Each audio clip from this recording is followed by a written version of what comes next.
Good evening, ladies and gentlemen. We are 3 minutes past the time that we're supposed to start this. I quickly ran over to the computer and pressed the play button.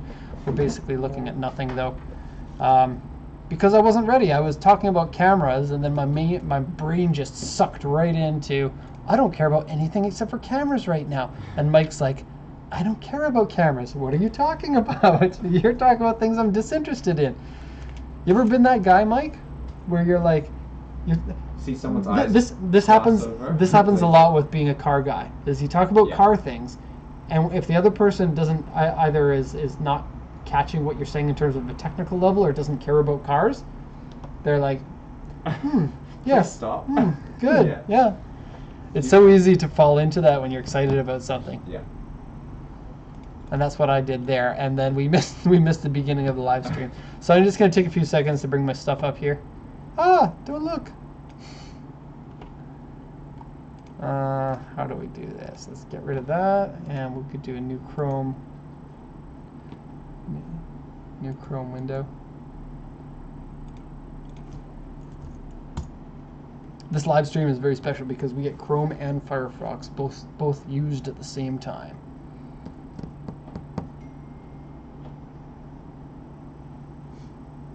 And are we actually online? Are you watching me? Yeah, I see you. On a scale of 1 to 10, how cool am I, Mike? Take the hat off. Let's see. I can't. I can't take it off. I was hoping you would just be like, oh yeah, fair enough. Yeah, your hair's getting real long. We have not done the mullet yet, but it might be a next week thing. So tune in next week. This is how we get you guys engaged. Wait, after right? Obon, you're gonna have long hair for Obon? I don't know. Wait, next week there is no next week. There is none. Okay, this is a special announcement, everybody. We are not going to be here next week because we are on Obon, and I'm going to cut my hair into a mullet. How do you like that?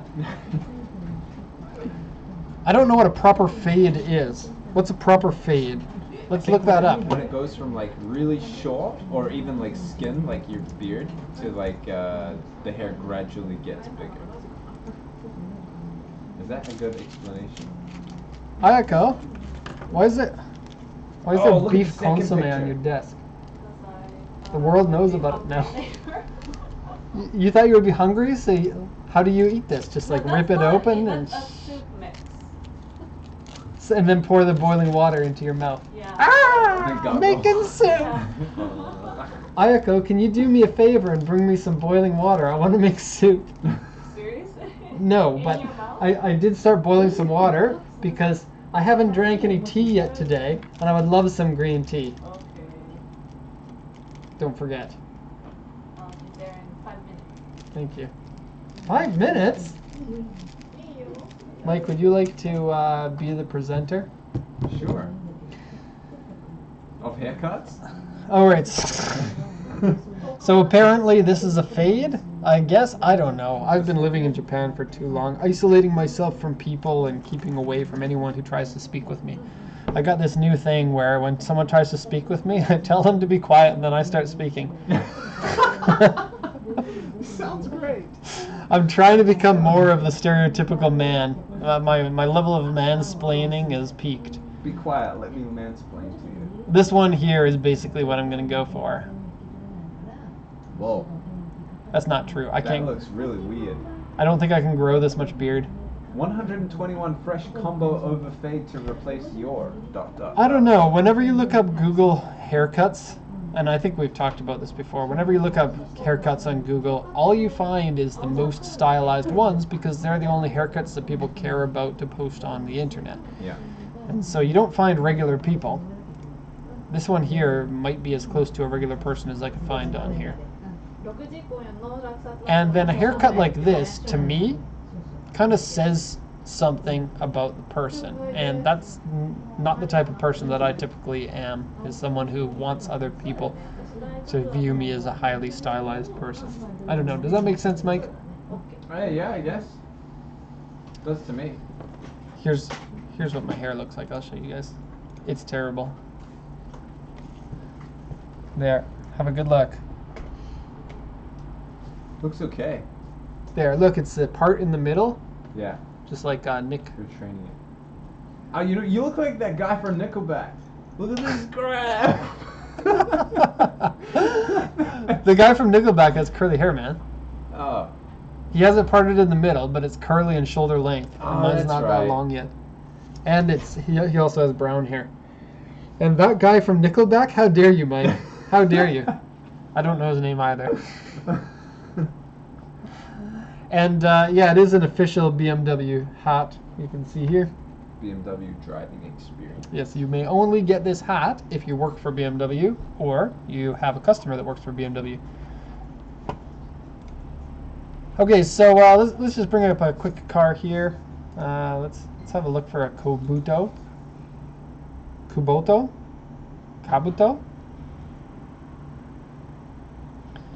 And here's something good we can plop on the screen there. For all of you excited people who are just coming into the live chat here, you can see this. This is a mini excavator. You can buy one from Japan. You can actually buy one through us if you want, but literally no part of my brain has any knowledge special to these, and so you won't get that much information about the vehicle because I really don't know machines, nor do I really care about them. Yes? Oh, wow, you remembered. Thank you.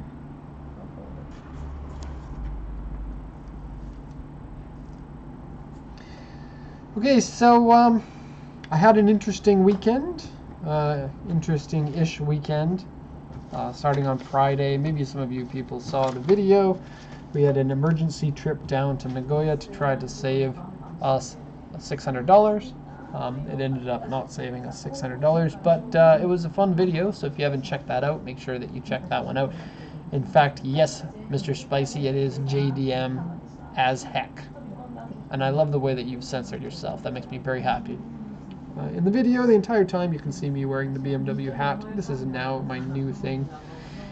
And Mike and I actually, Hunts by Chainsaw, were talking about the video. That video that we posted up, for anyone who has seen it, was edited by me instead of somebody else. And it's a lot easier for me to get the type of video I want when I'm doing the editing. But the downside is I'm really not that good at editing. And nor do I have very much experience. So it took me probably about 6 hours to edit that video, which is way more time than I can possibly spend on a video that is somewhat disinteresting to people who are subscribers to this channel. And let me explain that a little bit more. So, like, our channel has one basic type of video that is of interest to that type of person. Most of our subscribers are actually people who are interested in campers, 4x4s, diesel vans, and then JDM sports cars is maybe the smaller portion of it, but maybe the people who watch the videos a little bit more. I don't know. I don't really know the makeup that well. But we do want feedback, right? Someone said they liked it. Tater's gonna tape. They really enjoyed it. Ah, thank you. John Clark says, nice editing on the video. So yeah, making a video that's a little bit of a different type of content than what people are expecting is likelier to get fewer views. It's like one of those makeup people. If they made, you know, the makeup people, they put on the makeup and they're like, this is how you put on makeup, and oh here's my product. It's so much better than everyone else's. Made in China with contaminants in it. You know, so if somebody like that makes a video and their video, instead of being about makeup, their video instead is about like renovating their house, or no, that's right thing, unless they're a vlog channel that does that yeah, anyway. I mean, right? It's not exactly, it doesn't mesh completely. What we're doing here is we make videos showing one car and the details on a car, and then here's an adventure video with cars in it.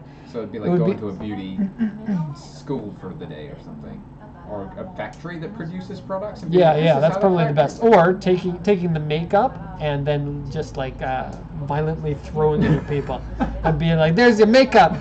I'm tired of being this phony person on the internet. I'm a real person inside. People believe me."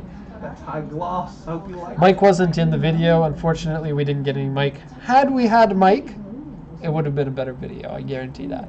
Really? Yes. And I'm going to look for other people's feedback on this, but I think the Derek and Mike chemistry is top notch. Oh, I like that. Yeah, did you see my racist symbol here? I still don't get why that's racist. It's so odd. It's not racist. This mark here means okay, but if you're a racist person, it means I'm dog whistling to my racist bros. Dog whistle. It's basically a joke, right? It's like, haha, look at the things that we can make the Right, media yeah. think that we are doing, and then we'll call the media crazy for this. Yeah. It's like a game between them. So I think that's going to blow over pretty quick. Anyways, I think we have enough excavator here. Check out scene transitions. It makes the video flow better. What's a scene transition? Oh. Mr. Water-Cooled Performance. Water-Cooled Performance, Mike, is the auto technician VW. that we're talking about. High horsepower. Yeah, Nice. he's I like he's the that. guy that wants to come work with us. So everybody go spam his inbox with annoying messages, and then see how well he handles it. I'll also give out his name and address and dox him. And then what we can do is we can send like what is that called? When they Oh, swatting. Yeah, swat him. Yeah. I think swatting can only possibly happen in the USA Yeah. because like in Canada, they would knock on the door and say, "Hi, may I speak to you?" Yeah. I don't think that you're allowed to break into somebody's house in Canada, even if you're the police. Knock down the door. And in Japan, definitely something like that wouldn't happen. Hunts by Chainsaw says, Derek and Mike and Derek, good chemistry. Why is it Mike and Derek on the second one there? I would like it only to be Derek and Mike, and I would like Mike to stop talking while I explain things. Yes, sir. There's a strict hierarchy which we need to stick to here.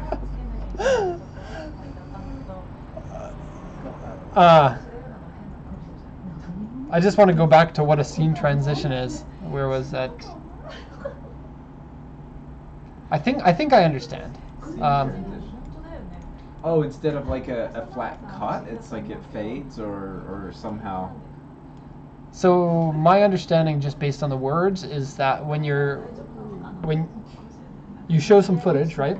And then when you want to show something completely new, like in that video, it shows like the me getting onto the trains, and then it switches the tone a little bit to me explaining the process, having more of a differentiator between the two sections see. of tone. Maybe different music or different something. And I did some things that were kind of like that, but I don't know what I'm doing yet. And the things that I was okay on might have happened by accident as well. I would consider myself a strong 2 out of 10 in video editing at the moment. Strong 2 out of 10. But I get the video the way that I want it to be, or closer to the way that I want it to be,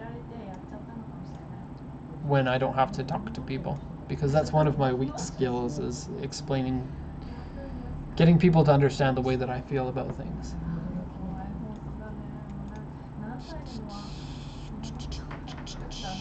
Proper fade. The scene fades in and out or blends into another scene. Yeah, I think like Mike and I went over some things that we should make better about the video. We're still pretty far from people paying an awful lot of attention to it, but I think it'd be interesting for people who are part of the Derek crew or the PCA gang to kind of see how we develop something like that. I'd really like to have somebody who knows what they're doing better than I do, but shares some of the same sort of production feelings about it. Okay, goodbye proper fade. Goodbye farming equipment. And let's start taking a look at some cars. So I got a 3020, and Mike's going to be recording your numbers here, so that if we find any cars, you send in some cars that you want to take a look at, and then if I'm not capable of taking a look at it right away, Mike will feed it to me later, just like a parent feeding his baby. Oh, like mama bird and baby bird? Yeah, I'll just sit here with my mouth open and you throw like put cars in your mouth and chew them up like toy cars, and You'd be like, oh, it tastes like a Toyota Corolla. I feel like with a little bit more time we could really expand on that joke and then re-say it again. So think of a way to make that joke even better, and then when we're ready we'll be like, everybody stop, we're gonna say a joke that's super funny, so get ready for this. Been working Get on ready this. to laugh. Get ready to laugh. CAA Tohoku.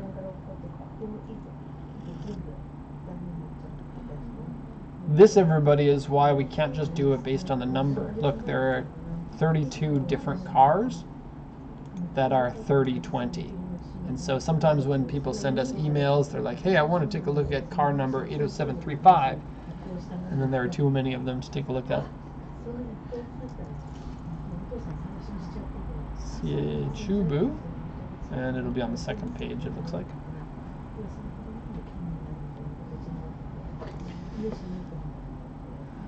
Alright, I guess it's Land Cruiser time. Land Cruiser Prado. With short wheelbase and slight lift and slight bigger tires. Comes with a cool bumper bar on the front. But these Prados are gaining in popularity as the full version of the Land Cruisers are fairly expensive. And I think that a lot of people don't realize that the Prado is kind of a lower trim, smaller engine version of the Land Cruiser. And I think a lot of people really shouldn't care that much because there's a decent price difference between them. This one will get better fuel economy for you, and it still has so much the cool style of the 70. And you don't have to worry so much about getting it bashed up because it's going to intrinsically have less value over time than the full versions of the 70 series. And you get the same, almost everything. The body is the same, except for the front fenders being a little bit different, the grille being a little bit different, but you get the same doors, rear fenders, rear doors, and the interior is fairly similar too. Short wheelbase means you're going to be better off-road, and it looks pretty cool. Let's have a look at the sheet then. So this one's a 97 Land Cruiser Prado SX Wide. It has a 3-liter 1KZ turbo diesel engine. Intercooler was available, but not until later generations. The 70 series, I don't think, ever got the intercooled version. It's auction grade 4 with interior exterior B. It's a 95, meaning it's not legal until next year. But if you're in Canada, I highly recommend you buy this at the cheaper price now and then sell it a year later when they become more expensive, providing you don't fall in love with it too much and then not want to sell it, which is something that would be of risk for a vehicle like this. 64,000 kilometers is very low. You can get them with a 5-speed manual. This one's got an auto. Almost all the ones that come up for auction are going to be autos. Part of that is that not many manuals were made, but then part of that is also that if you have a manual, you're better, like, there's a higher chance you're going to keep that than it being an auto as well. So it comes with sunroof, power steering, power windows. The body is really good. There's a U2, which is probably about this size. This is for U2, maybe a little bit smaller. Sunroof doesn't work. Underside small or slight surface rust. Underside has also been painted, and the rear mount cover is scratched. The rear mount cover for the tires. And that's cool. It says Land Cruiser in a very cool font. So if I bought this car, I would take out this tint because I don't like it out of the back windows. And there's not much else I would do. Maybe, no, this is about the right height I would want for comfort and cool looks. I would take it off-roading, but only soft off-roading. If I actually wanted to go off-roading, I think I would just buy an off-road dedicated vehicle so I wouldn't have to worry about the convenience of keeping it good on the road. I don't know, as I'm getting older, I'm getting, like, some people know that we have a race car now. I'm so happy to have a dedicated race car that I don't have to worry about the inconvenience. I hate a full bucket seat in a car that I actually have to drive every day. I would absolutely not have that. And even if I took that car to the track, I still wouldn't deal with the full bucket racing seat. But then on the track, the full bucket racing seat makes a big difference, right, Mike? Yeah, huge. Like not being thrown around or not sliding around the seat as much feels like you're more in control. Did you like try driving and then be a passenger right afterwards?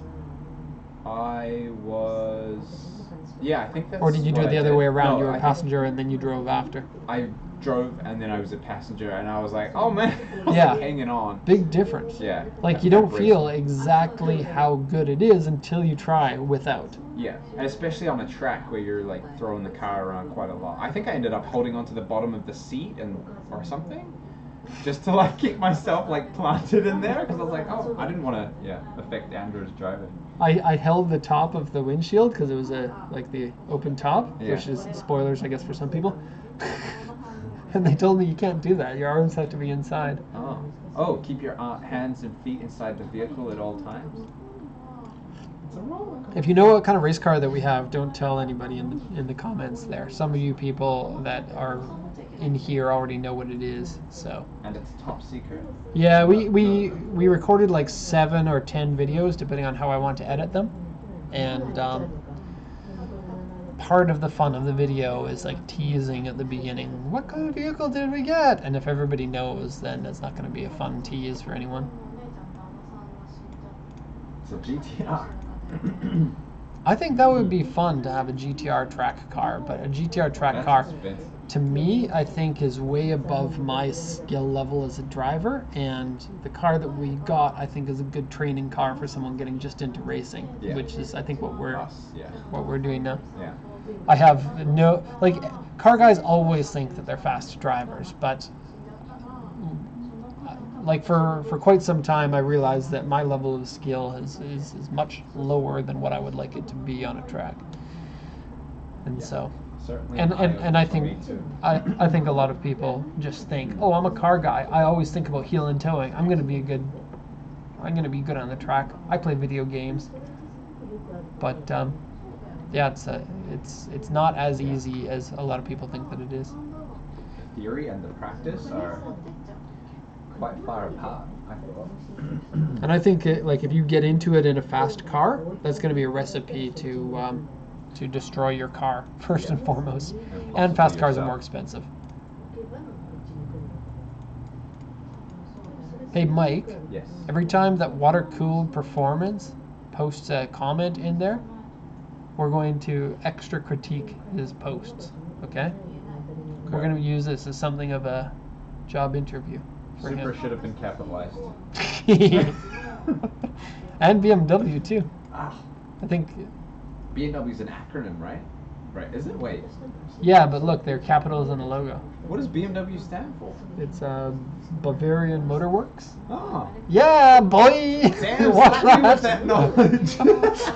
I don't know if I'm right about that. Bavaria. I might be, I might not be. Yeah, boy. Oh, this green tea is lovely. I recommend it for anybody looking to have green tea.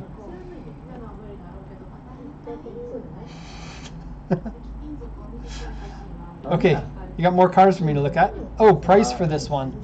Not legal for the US yet, so I'm going to say with such very low mileage on it and very good condition, you're going to pay a lot. If this were US legal, we would see it somewhere around 1.2 million to 1.4 million yen. And that would be like 11,000 to 13,000 US dollars. And the exchange rate right now is terrible. And if this is right now, I think 800,000 to $1 million. So it'll probably go up in price about 25% when it's US legal, hence why you would want to buy this as a Canadian and import it. Oh, and something special I gotta say about the exchange rate at the moment. So the exchange rate right now for the US and Canada, thanks to your savior-in-chief, Donald Trump, is at the worst rate that it has been in several years. It is absolutely terrible. This is on the back of trade war with China and how that's hurting people's confidence in the US dollar. It's really terrible right now. But if you're looking to import cars, at the moment, this shouldn't be so much of a concern as you might originally think. Almost every single US car is 5 to 50 or 100% more expensive because it's legal for the USA compared to before.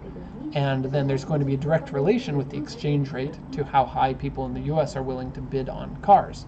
There's going to be a little bit of movement back and forth because of this, but if all of your extra value on the car comes from a single country, then any change in the exchange rate doesn't have very much of a bearing on that.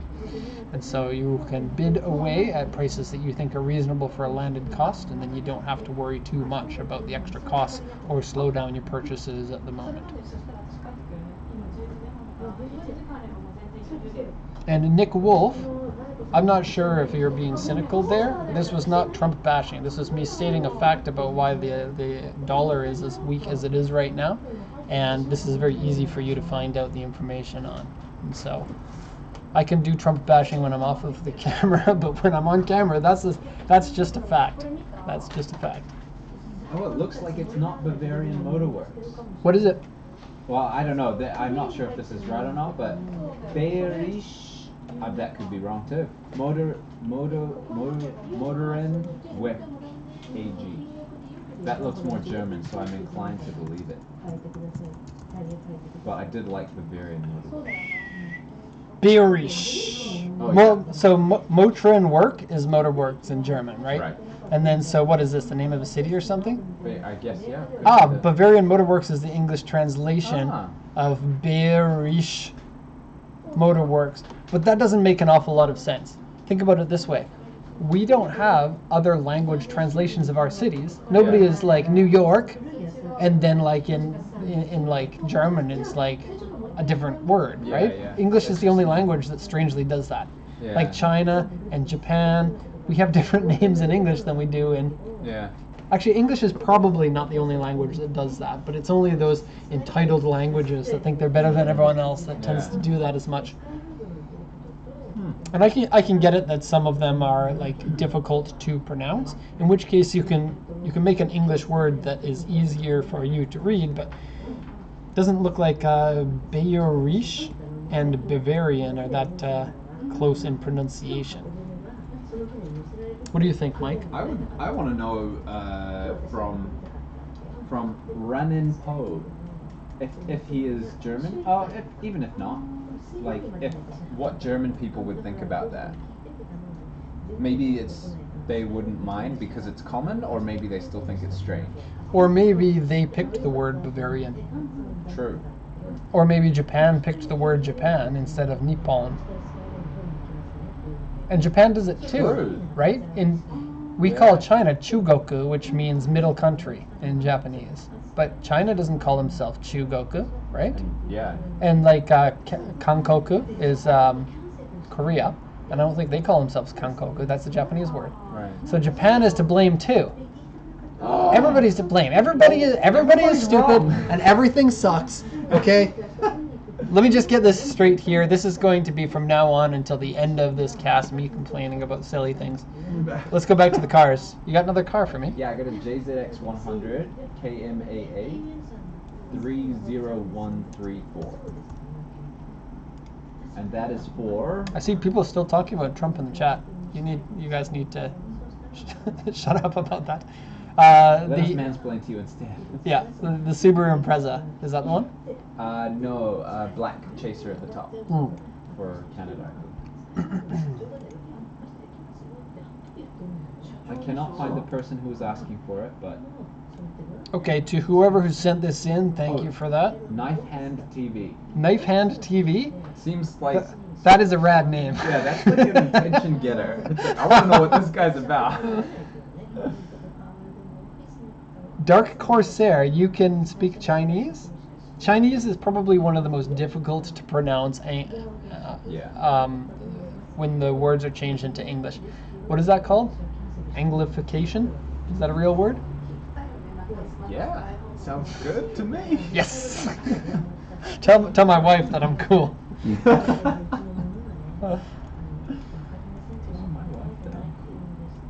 Chaser is drifting awesomeness. This is true. Sadly, the Chasers are becoming too expensive for their drifting goodness because of how good they are at drifting, and because how drifting is lowering the number of these that are available.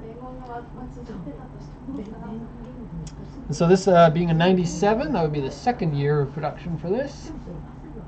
Has one of the best engines and one of my favorite chassis. You know, chassis these days. Chassis these days, is that right? Chassis? What's the plural of chassis?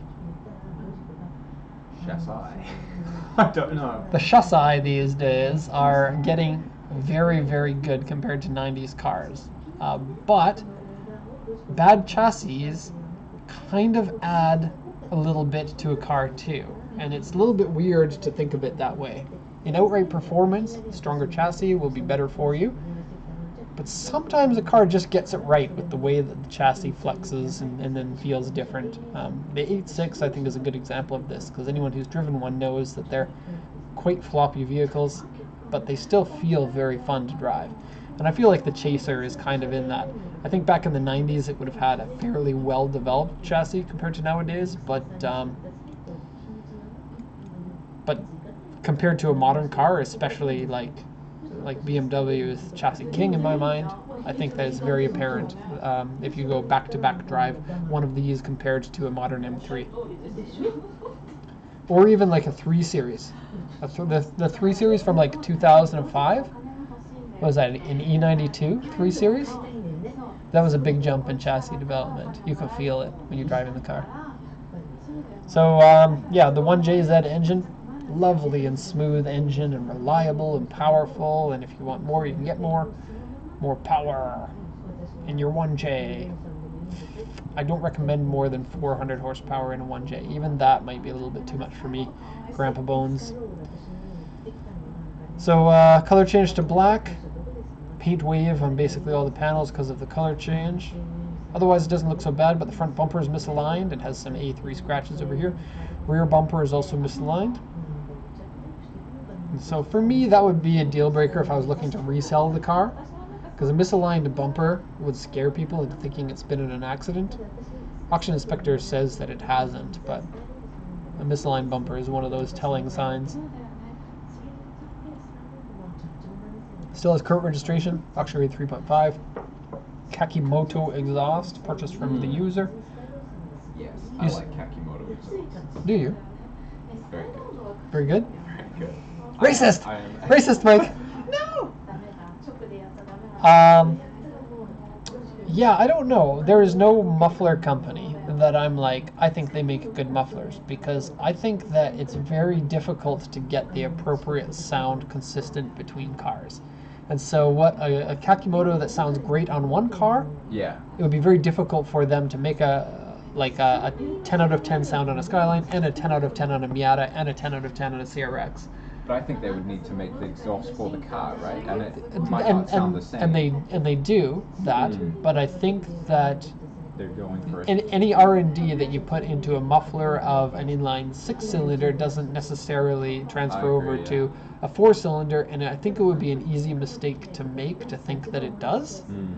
And I think that only the very most expensive companies are going to make many, many, many product runs on a certain engine and chassis in order for it to have the best sound.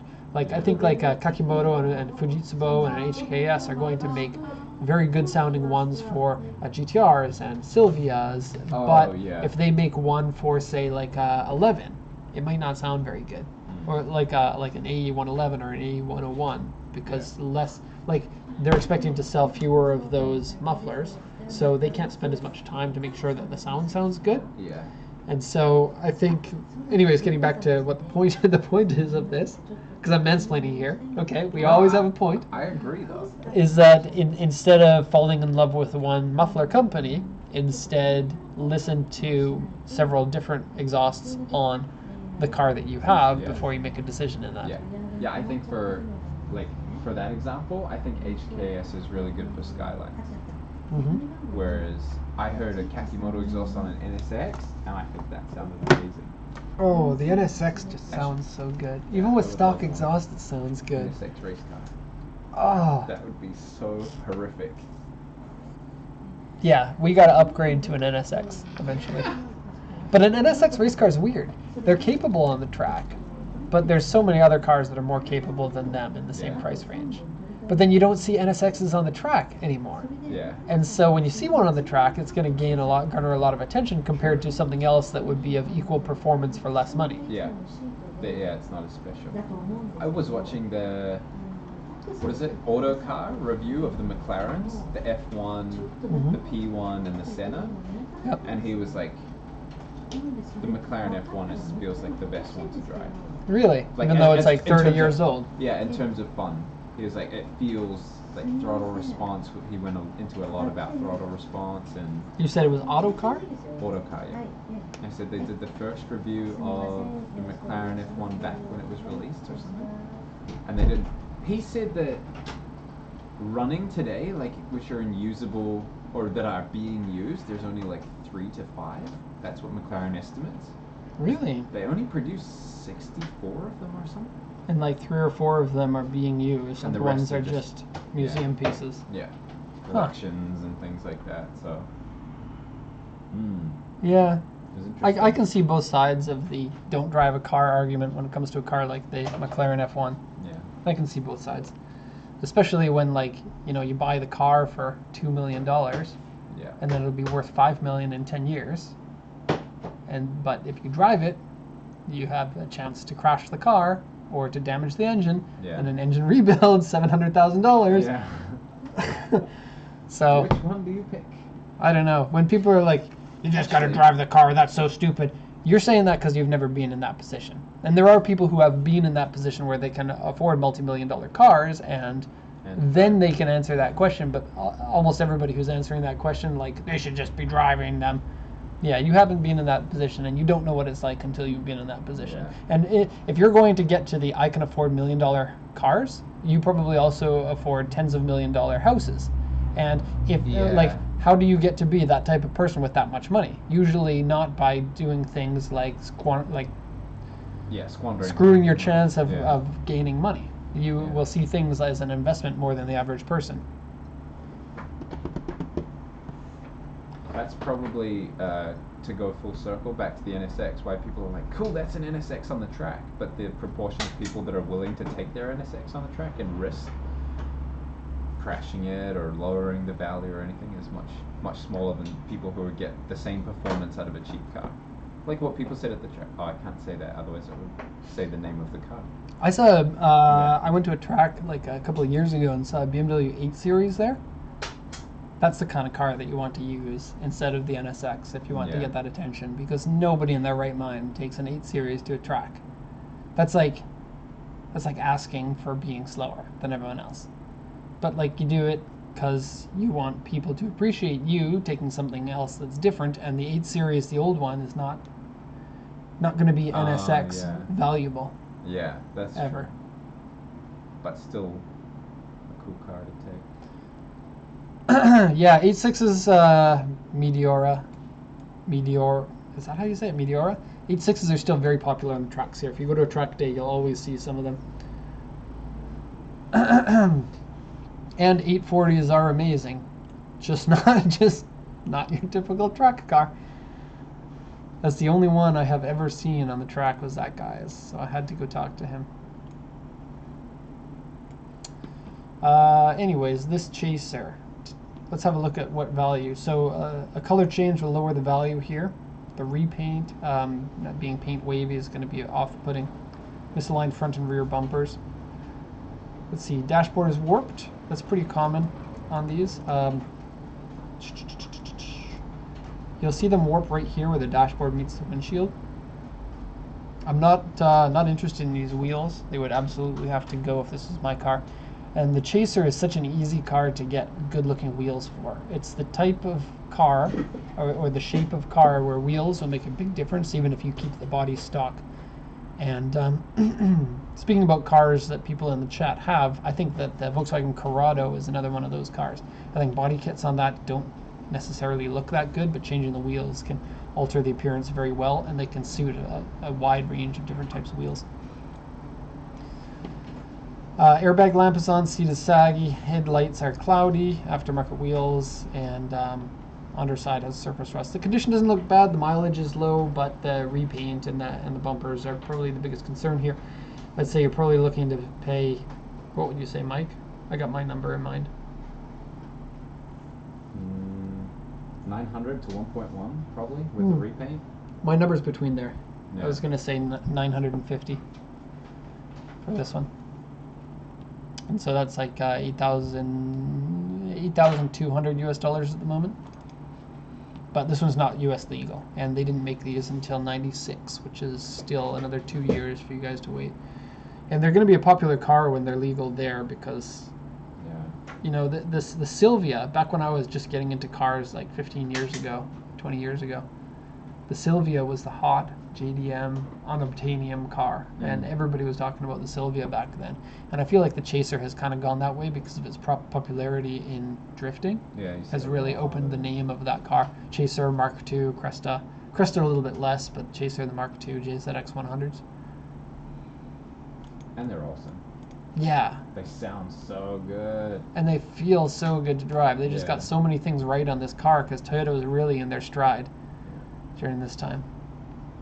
I would love to own one, and it was a strong consideration. They're just so expensive. Yeah. So expensive. But they are good. Yeah, once you get up to that $10,000 to $15,000 range, there are some strong cars that are up there. Also, I've never spent that much on a car in my life. 10 to 15,000. I'm of the opinion that I'd rather spend less on cars, because part of it is the depreciation, and part of it is that I feel like it's foolish to ever get an auto loan for something that's depreciating in value. Like if you did get an auto loan for this, you would end up paying $17,000 for a car that's $10,000. I would rather just buy a car within the means of what I can afford at the moment. And I'm okay with having the poopiest car out of all of my friends. Almost everyone I know drives a cooler car than I do. But you've driven lots of different cars. Yeah, so there, people, cool cars. Come Yeah. at me. I've driven lots of cool cars. Yeah. Boy. I think that's probably everyone's. Well, no, that's too presumptuous. But like, I would love to not own any car, but to be able to drive a lot of cool cars. Yeah, so like instead of like owning a car is troublesome and getting Yeah. more troublesome. And for a lot of car enthusiasts, of course it's worth it because Yeah. they get a lot of value more than the burden of it. But Yeah. it's burdensome to remember to change your oil, and it's burdensome to like, oh, surprise $1,800 repair bill on a car. Yeah. Like that's annoying. And in today's day and age, more and more people are going away from cars at an alarming rate, especially people who live in cities, because mostly of the cost and the burden. So if there was a system like, especially if it got up to scale, where there were sweet cars that you could rent sort of like app style, like what Yeah, cars yeah. are around me? Oh, this Yeah. one, I'll take the Corvette today. Yeah. If there were enough people that were interested in a service like that, then prices could come down to the point where they would be reasonable. Yeah. At the moment, any like luxury car rental type business would charge too much for someone like us to ever partake Yeah. in. It would Yeah. cost more to do that than actually buying those cars if we had the money, Yeah. right? You would pay like,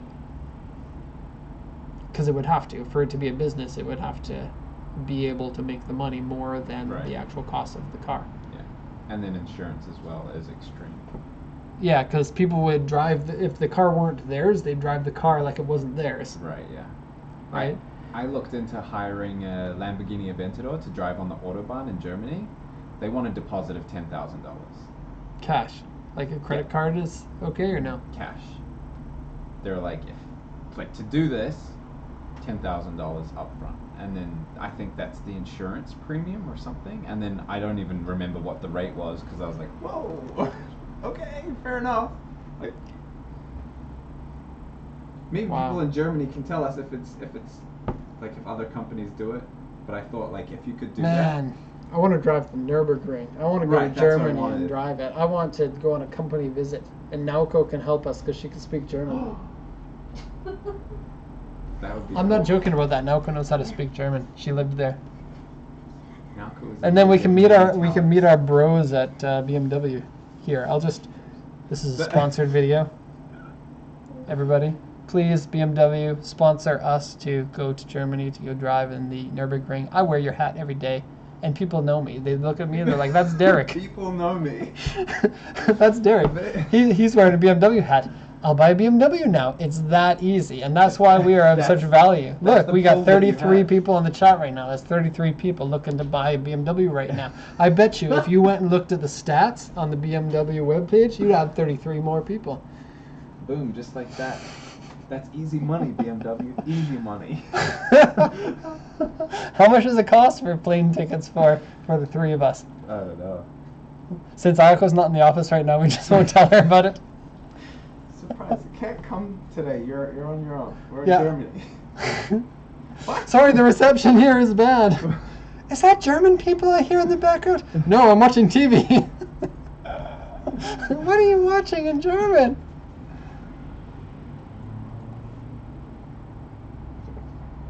Can you read the Japanese mic that Istin Plays wrote? If you let me Google Translate it, but otherwise I cannot. It looks like he probably takes Japanese classes in high school or university. But I don't know who he's talking to and what he says. But he says that I love you. Ah, that's too forward in Japan, though. Right. It absolutely is. You have to say I like you. In fact, people rarely say that compared to the word like suki. Like if you say like green tea, suki means I like green tea, right? Mhm. They would use the word suki, like to like, and instead of the word to love, I think more commonly. Yeah. Look at that! We got one from Lusoy Hardware. Since you mentioned BMW, we got an X5. Oh, chalk that up to a PCA sale for BMW. That's Plane one. tickets. That's one, and that, you know what? That's just because that guy had fast fingers. We're still waiting for 33 more people. Think about how much money BMW has too, and think of how little it costs to bring us to the Nürburgring and to give us an M3 for the day. Yes. Even if we crash the car, this is like 1/10,000th of the profit that they make per month. It makes financial sense for them to do it for. It probably really. doesn't, but still, companies that have that much money just share a little bit of the wealth. If I had that much money, I would let Mike drive a BMW around the Nürburgring. Woo.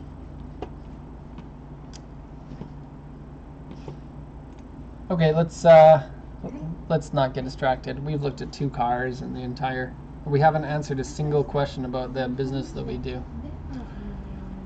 This is the type of stream that people are going to log in and say, I don't know why I clicked that video. It's only for the people who come regularly, I guess. Honda Type Rs, that would be such a fantastic race car. Like an Integra Type R or a Civic Type R is probably the best car you can buy in Japan if you want a track car. Yeah.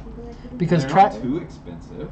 and they perform so much better than everything else with the same size engine. So if you wanted to get into any sort of a class, you would be filled with other people with the same car as you. Yeah.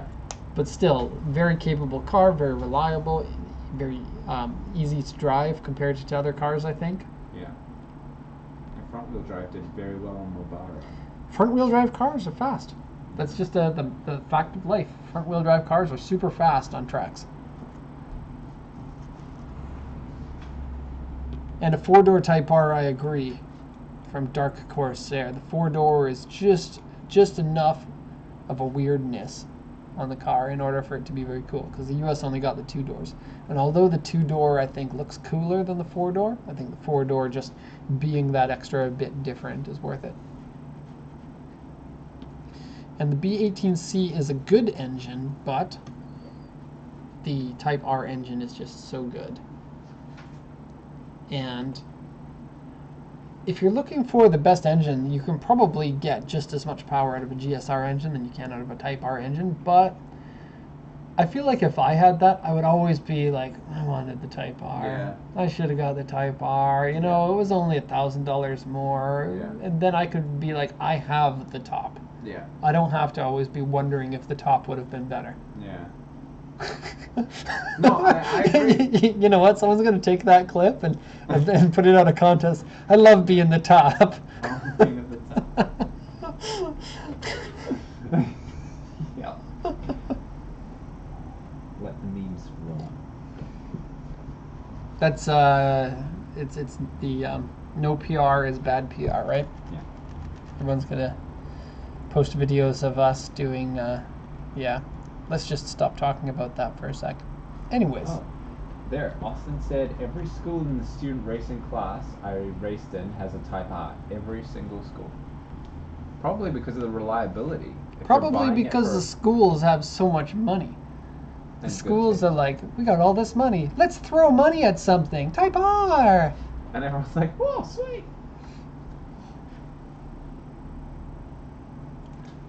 Oh, okay, All so right, there's one. Leslie send in one I want to take a look at.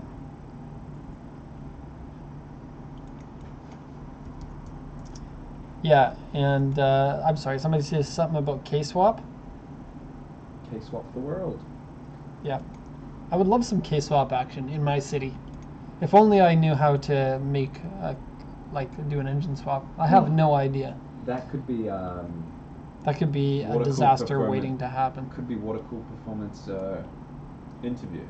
Yeah, Based water off of cooled Honda performance. Civic. Here's the deal. Put a K20 in my city, and you've got the job. I'm not saying I won't fire you the next day afterwards, but I do want a K-Swap Civic, or not Civic, City. Oh, I said easy for him. We would have to drastically improve the chassis of that, because at the moment the City Remember what made you in said? 1982, right? The 1982 chassis were basically made out of like sheet, like you take a piece of steel and you hit it with a hammer, and you don't care about crumple zones and you don't care about torsional rigidity or anything, and you have some of the worst suspension design from like the 1970s or whatever. Suspension you can replace though, right? And on Not top, too hard. well, the geometry is a I don't little bit know. harder Yeah. if you wanted to replace that. Not a little bit, a lot harder. Yeah. But my City also has holes in this said sheet metal. Weight savings, arguably better. We would have the winning video for the internet of me putting the K-Swap in there, and then the torque from the engine just ripping the front end apart. Watch us destroy a chassis with just an engine. No. It would have to be a surprise. Like, put the engine in and be like, here's our first start. Start the engine. It's like, all right, yeah, let's take it for the first rip. And, like, the engine just comes right out, and we're both sitting there, one hand on the steering wheel, like, did that just happen? Well, I guess you're going to need a new chassis.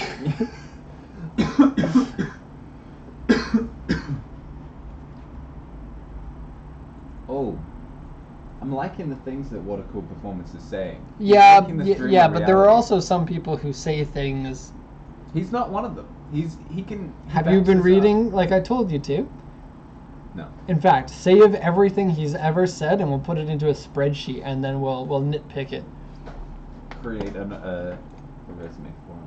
But I was gonna say He sent in a resume. I just haven't looked at it. I wanted to look at it last night, but the kids were acting like animals, and I needed to help my wife. Little monsters. Yeah, they were absolutely little monsters. Our youngest has grown up in an environment where intentionally annoying other people is done frequently by his older sister. And the so behavior is being and mirrored? so he thinks that's normal behavior, as much as mom and dad disagree with that. And now he's started to do that too, Oh dear. and he's only 4. And so, like, yeah, you can see it on his face. He tries to rile people up. Yeah. I think it's what the youngest does though. And was the the oldest, at least the middle one doesn't do that. He is so well behaved compared to them most of the time. Yeah. Just don't ask him to do things like shower. And eating takes him an hour and a half. He's Oh, wow. he's so cute when he's eating. You can tell that, like, he I saw the English muffin. I thought that was hilarious. I don't. for those that don't know, my middle child is 7 years old, and he has Down syndrome and severe autism, and so he's very much like a 2-year-old. But eating is one of his favorite things, and you can just see the joy in him, the sheer Yeah. joy every time that he eats something he likes to eat. Yeah. He on the plate, he moves the things into different sections, and he makes sure he eats wow. them in the right order, so he's getting a mix of the flavors. And Oh wow. yeah, it's so weird because in That's some cool. ways he's so advanced, but in most ways, like, he's nonverbal. He can't talk. He can't understand why. Like, if we try to explain something to him, he can't understand that. But he Yeah. loves eating that food. His 2 things at the moment are eating food and taking a very long time to enjoy it, which sucks in the morning. Wait. Oh, yeah. Come on, it's time to go to school. And he's sitting No, there no. with his rice, eating 3 grains with each scoop. Savoring the flavor. And his other thing that he really likes right now is bedtime, which is so lovely because he's so stubborn. Like, he's got the type of autism where he, like, if things don't go exactly his way, he refuses to do anything. Yeah. But he loves bedtime now. And he just sits there with a grin on his face like, I can't believe I'm having bedtime. Yeah. Wow. It's good. The simple things in life, right? Yeah, so we pulled up this car, but we didn't take a look at it. So this is an AE92. The States got this car called the Corolla GTS, which were the AE86 and then the AE92. But the US the US didn't get the supercharged engine, which this one has. And the US got the 100 and something horsepower 4AG red top. I think in the US it puts out 115 horsepower or 120 horsepower in this. The supercharged version of this one, where's the BMW sign? The supercharged, I just saw what I looked like and I'm like, wow, what a D-bag. The supercharged version of this, I believe, is 165 horsepower, but to be honest, I'm not a huge fan of the supercharged version of it. I think the stock engine, although much lower horsepower and a slower car, is more fun to manipulate the engine, and the supercharger feels like it runs out of breath at 4,500 RPM, which I feel is a little bit disappointing. And so I love driving this, like the 4AG engine at like 6,500, 7,000, 7,500, but you feel like it feels like you're trying to wake up like someone in your house that doesn't want to wake up when you're revving this one above like 6,000, and I think it only goes to like 6,200 or something. Like, come on, it's time to go, and it's like, oh, you know what, I like revving around 3,000. And so around town it does feel nice, but I kind of feel like a lot of the specialness of that engine was thrown away when they put the supercharger on. And I very much like the version of the engine that got the variable valve timing and the 5 valves per cylinder that came after. And I love how those ones are with roughly the same horsepower as this were able to get that naturally aspirated. And you still see some of those on the track pretty frequently here in Japan. They're very good running engines.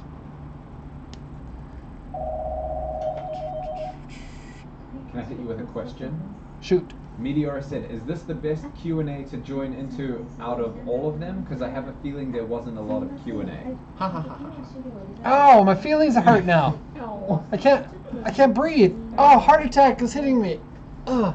I think yes, this one has been less car, well, it's been car talk, but not We also smoked some marijuana before the stream, and maybe that didn't.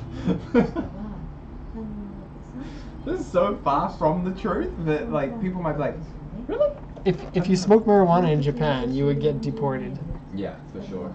Or if they really wanted to make a point, they would put you in jail for a bit before they deported you. But it's very strict here in Japan, which is crazy. Very. Crazy to me. Yeah. And Mike, Yes. so I'm going to give this your job. Okay. When I start getting off topic and start just talking, like verbal diarrhea, I want you to reel me back in. But I like it. Can you, like, in fact, here's an idea. Well, It's just gonna be a fishing rod. Real. you guys can't see this, but he is like going like this, like he's putting up signs that say, Like a laugh sign. start answering questions. This is supposed to be a Q&A. Yeah. But no, my idea is that you collect things that you can throw at me, just random things throughout the office, and then the worse that it gets of me going off topic, the heavier and the more dangerous of things you throw at me. So start light with like, I was gonna say, when do we I get don't to know why cup we have a level? microfiber cloth on Aiko's desk. Stapler, name pen, and then you can go up to like the key bag, which really should be put over here. Calculator. Whoa. This would be a game changer. How about the wheels and tires over there? Okay, yeah. Derek, you're not listening to your customers! Brah! With a tie. That would be legitimately funny, but it would also be the loss of your job, Mike. I'm giving you ways to get yourself fired.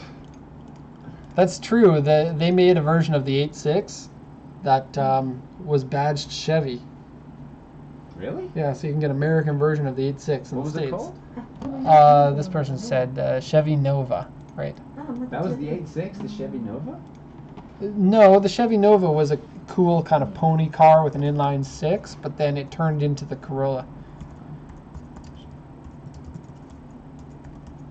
I've seen them on the street, but I don't remember what they look like.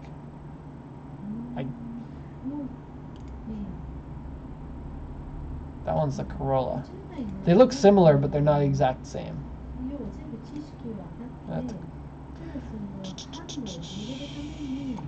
Oh, That's something I'm interested in. Run-in Po, the guy who translated the BMW name, Uh-huh. he said he mostly keeps the stream in the background while he's doing other errands. I So think kind of I like think a that's how pod- I would watch it if I were a viewer too. Yeah. And then I guess you can. Oh yeah. Wayne Young, the S15 is not sold yet. We've gotten a single offer on it. We're with that person speaking about price right now, but I'm not offering any discounts off of the price at the moment.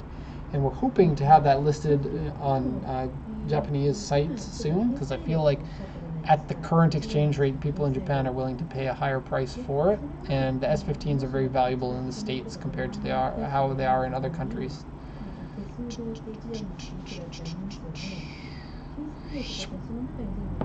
It was made in Numi. Do you know what Numi is, Mike? It's a place. They're talking about this the secret 4AGE, the Chevy Nova. You can see it on the screen there. That's the one that has the 8.6 engine in it. Oh. And Numi is like a building plant where like I think this is it. I may be wrong about this. Where like GM wanted to find out the secrets of how Toyota was able to build their cars so much more cost effectively, and so they paid Toyota a good amount of money so that Toyota would design a manufacturing plant and a design studio in the States. Maybe the design studio is not part of Chevy, but it was around the same time, at least these two things. And they built cars like this one here, where it's like a crossover between the two brands. Yeah. And like the Toyota Cavalier.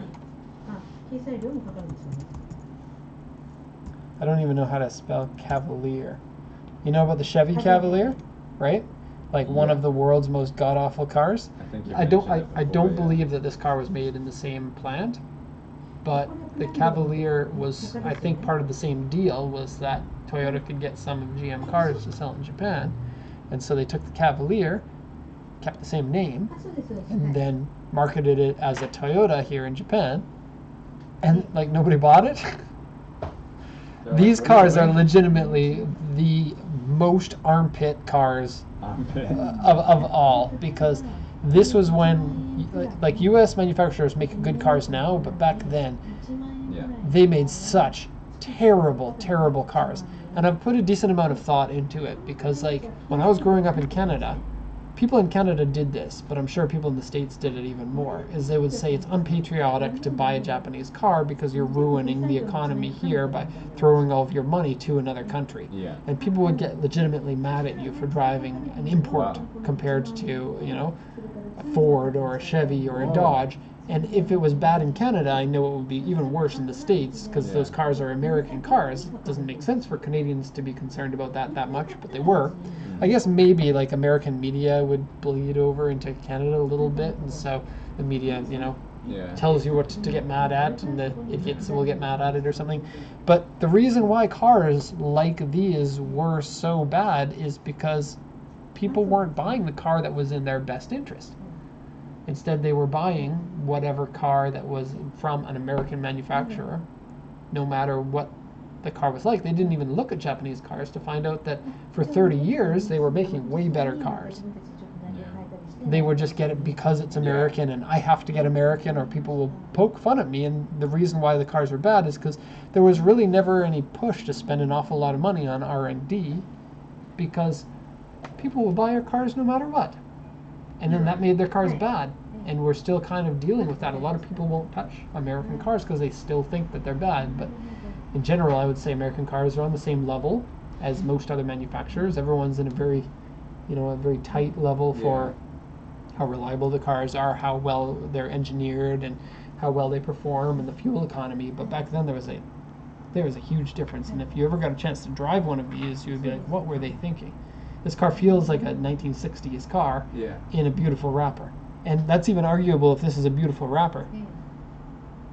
I remember thinking they looked like cool cars back before I got into cars, but the build quality is horrendous, and they fell apart so badly. I want to see if we can find one for sale.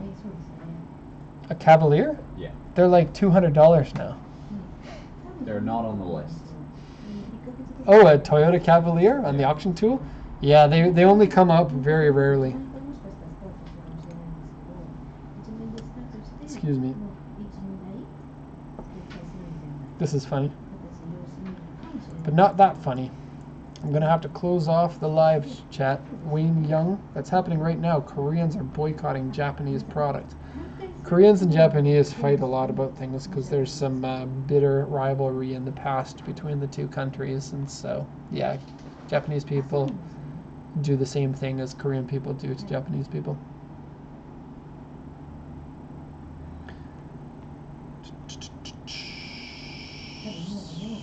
Yeah, anyways, we're going to close this off. I think next week we'll probably talk more about questions that we'll answer, but we need to get some more questions. Maybe we'll do a format change for next week. Or no, next week there's nothing. No stream next week because we're on holiday. But a format change to have some pre-selected questions that we go over. Or something else. Yeah, maybe like we'll put up a Facebook post or something and then ask people to give us some questions. I think there's a lot of things that we can improve. Like every week there's like a 5% drop in the amount of people that are watching, and I feel like with an hour-long stream, it has a niche person that is interested in that type of content, and if we had more engaging content, we would have more success, so to speak. Or even if we did it in a format that was easy to listen to rather than watch, because if people can't afford to watch, at least they could listen while driving or commuting or something like that. And then if they wanted to see, like if we bring up pictures of something and they want to see That's later, true. then Yeah, because the two basic things in it are the answering questions and the looking at cars, right? So we could describe what we're seeing briefly. And that Well, maybe the sets looking a at picture. cars part may not be what people are interested in. Some people will be, especially people who are buying at the moment. They can learn about how the process works. Yeah. But the visual part may be able to be just cut out completely. Or we can speed it up. Like we used to do these as a, like we would pick the cars and we would talk about them. Yeah. And then we would talk about the previous week's cars and how much they sold for. Right. And so Guess if we the did that prices as like a segment in a new version of the live stream, and that could be done more efficiently and quicker, Yeah. a little bit more structure might be useful. Anyways, things to think about. If anyone has any opinions on this, I'd be happy to hear them. I'm not the type of person who thinks everything that I do is the correct way of doing things. More women? Bill, this is not a dating site.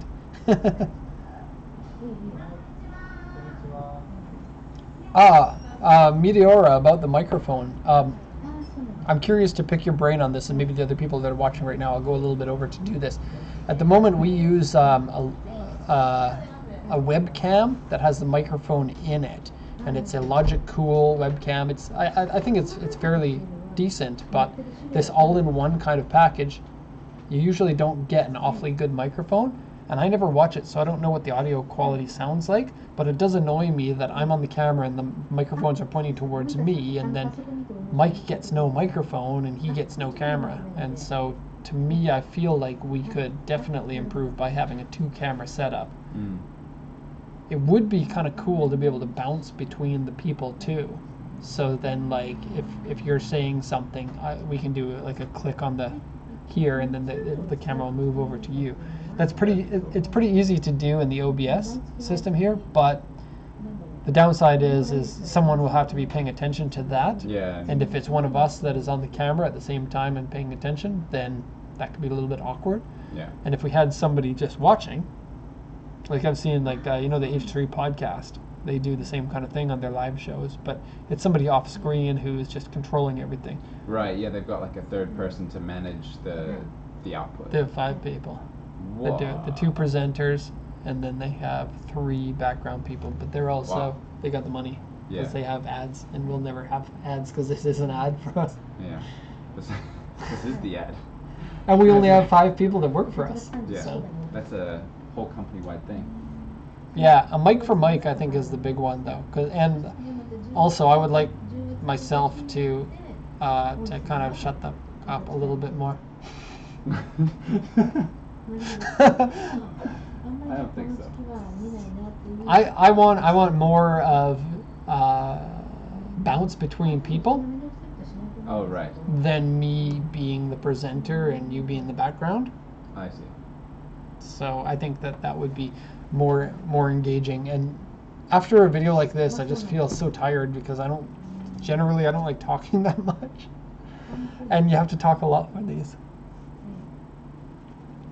And Wormy, there's no way that you're going to see a tour of the office. It is a poop show at the moment because we've been so busy, and it's so easy to be like, I'm going to focus on these things for making it better for our customers instead of taking the time to organize things in the background, because our customers generally don't get to see the back end of it. But it is personally annoying me how much things are just deteriorating inside here. Like there's a big pile of boxes on a table we're supposed to be using to package things up. Anyways,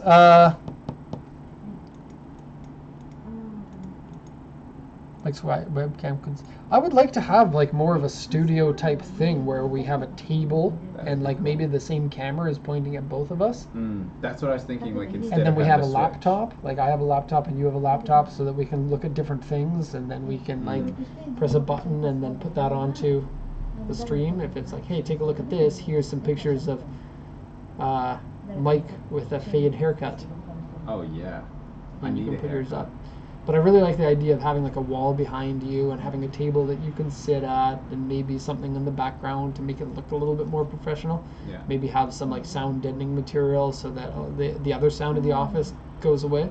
Yeah. Like right now, Naoko's on the phone. Some people might hear, like if you don't, you might not realize that there's background noise, but if it weren't there, it would naturally sound better, and you wouldn't even Yeah. think about why that is. Yeah, I guess you're not being distracted by external things.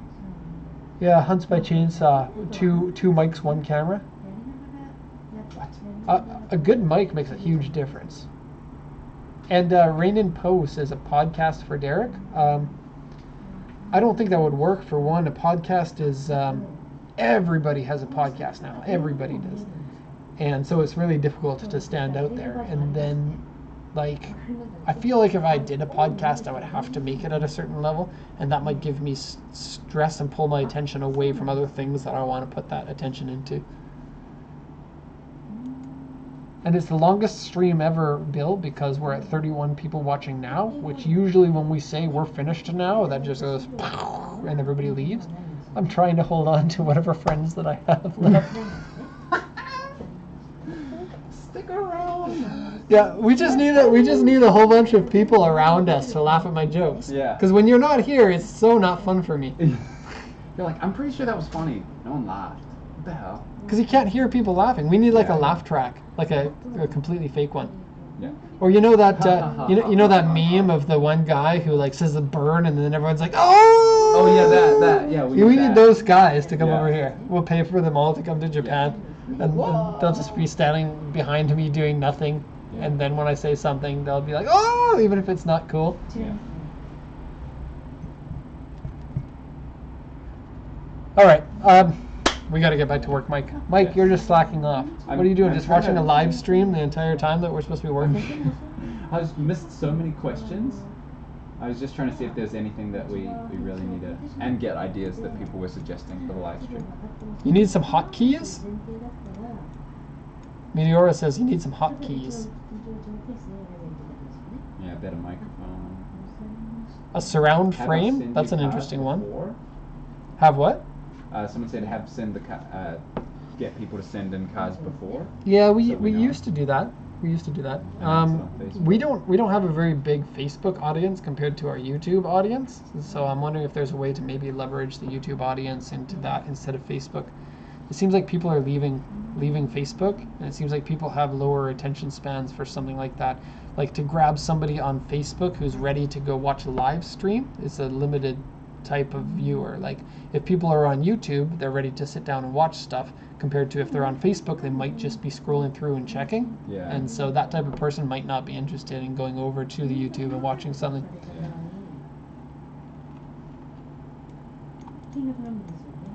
Just did valve covers on an EJ today. Oh, that sounds like fun. You know the EJ is the boxer engine in the Impreza, right? Right. The boxer engine's sideways, right? And the engine ends like 1 inch away from the stretch towers on either Oh, yeah. side. And so to take off the valve covers to replace them is a pain in the butt because you don't have very much room in there.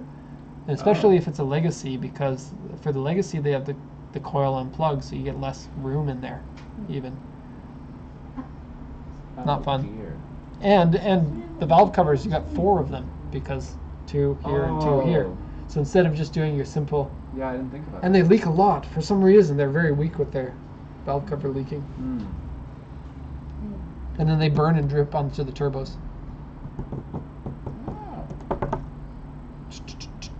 What a cool performance! All you have to do is unbolt the motor mounts and raise it up. But he's got the experience And he has and the tools. the tools Yeah. to raise it up. That makes a big difference. Someone said get the Cavaliers off the screen. All right, that's the end, everybody.